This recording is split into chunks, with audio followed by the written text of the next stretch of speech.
All signs point to this, as the real reason has been revealed why Chris Drury and the Rangers decided to trade Chris Kreider, and how they plan on replacing him will certainly trigger you one way or the other. Welcome back to Rangers Digest. I am your host, Bret Botfeld, and it's great to be back with you guys on this beautiful, glorious Saturday morning, the 14th of June.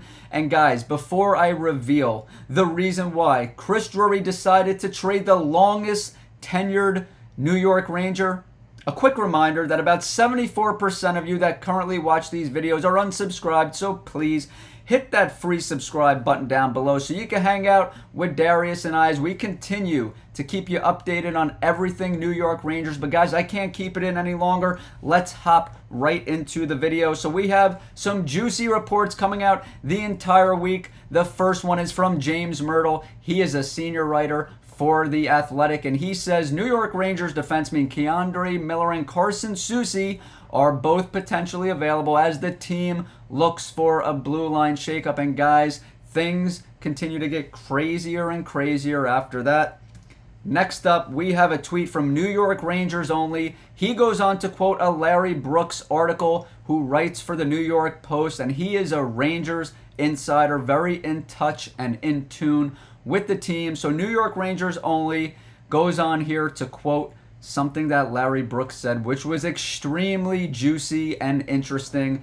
Larry Brooks says K'Andre Miller is 100% getting moved, not 98, not 99. He is leaving, no doubt.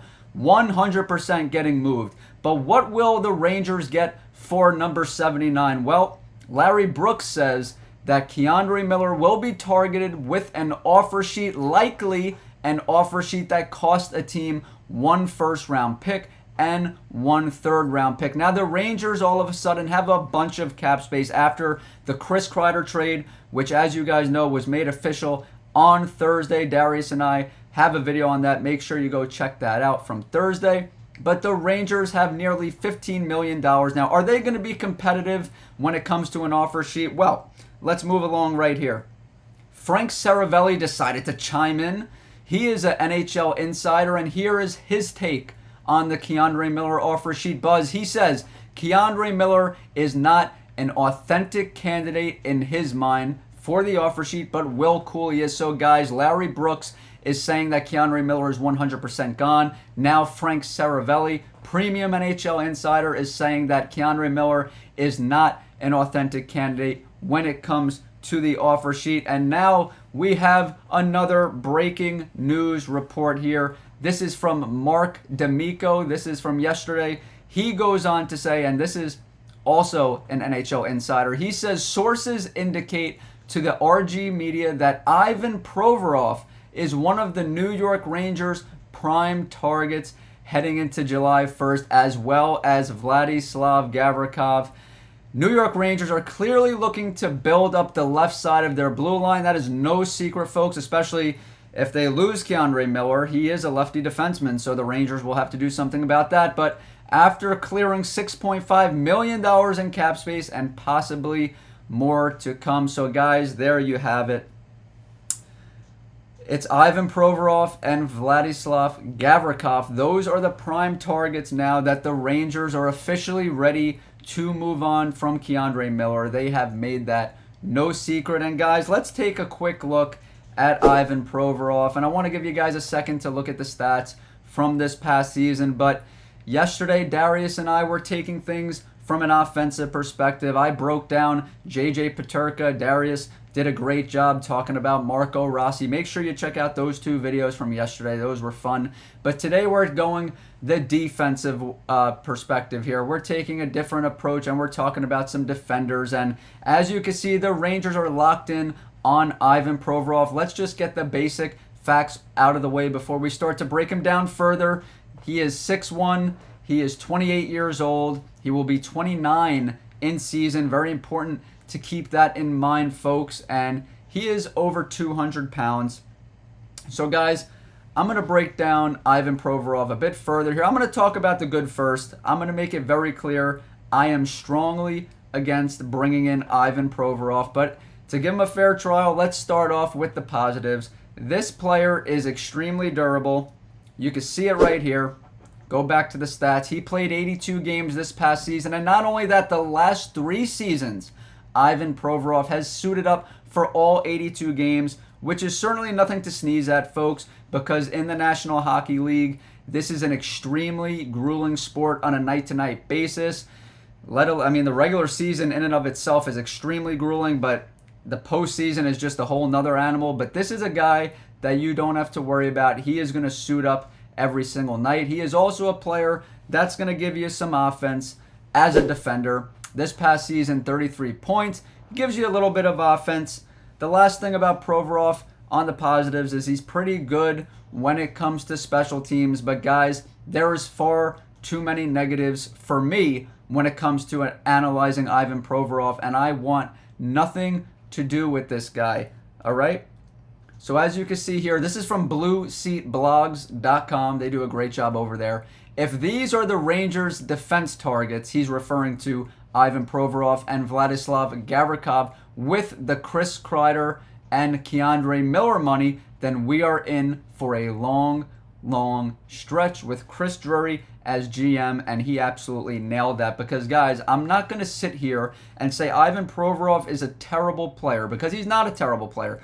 But the biggest issue with signing him is he is a big fish in a small pond, guys. And the reason he is a big fish in a small pond is because this free agent class is extremely scarce.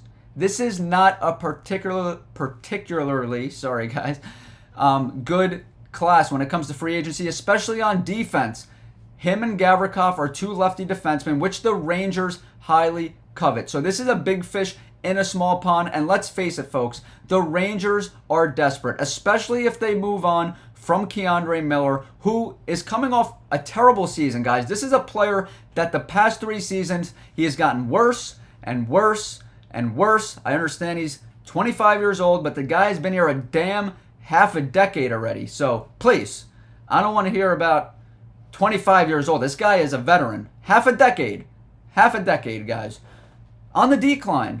The Rangers need to be in the business of bringing, I can't preach this enough until I'm blue in the face. The Rangers need to bring guys that are ascending, not descending. And I'm sorry, Ivan Provorov, I don't know what's wrong with my English today, is not a good asset to bring in here to the Rangers. He's going to be 29 by the time the season starts. This is a guy that is seeking a 7-year contract at 29 years old with $7 million per season. That is a contract that is going to handicap the Rangers, and we're going to be in a situation like we were with Jacob Trouba, like we are with Chris Kreider, or as we were with Chris Kreider, where that's going to be a contract that we're looking to move. It's going to be a worse contract than Chris Kreider, quite frankly, guys, because the Rangers, before this past season, the prior 3 seasons, they made the Eastern Conference Finals twice.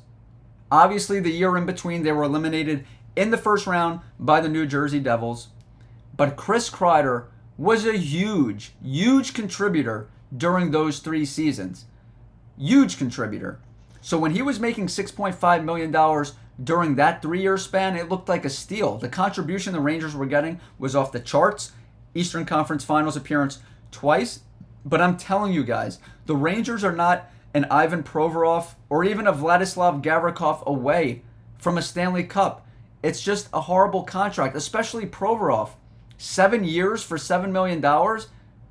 I mean, the reason he's going to get that contract is, like I said, it's a weak free agent class. The Rangers, I want no part of Ivan Provorov, folks. Moving along right here. Just to back up what I'm saying a little further, I know it's a little hard here to see the stats, but this past season, guys, when it comes to Ivan Provorov and his physicality, quite frankly, there is none. There is no physicality. The guy suits up every single night, but some nights you have to say to yourself, what is he doing? Where is he?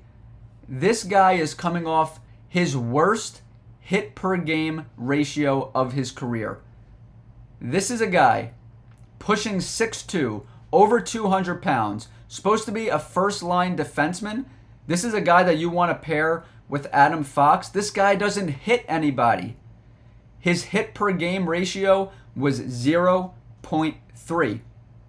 Let that sink in, folks. 0.3. 0.3. This is who the Rangers want to target for their first line defenseman to pair with Adam Fox. Seriously? Seriously? A guy that's going to suit up every night and not hit a damn thing? Please. Amateur hour. I want no part of it. Absolutely none. But I am really fascinated to hear what you guys think about Ivan Provorov. Do you want the Rangers to bring in Ivan Provorov? You know where I stand. I certainly don't.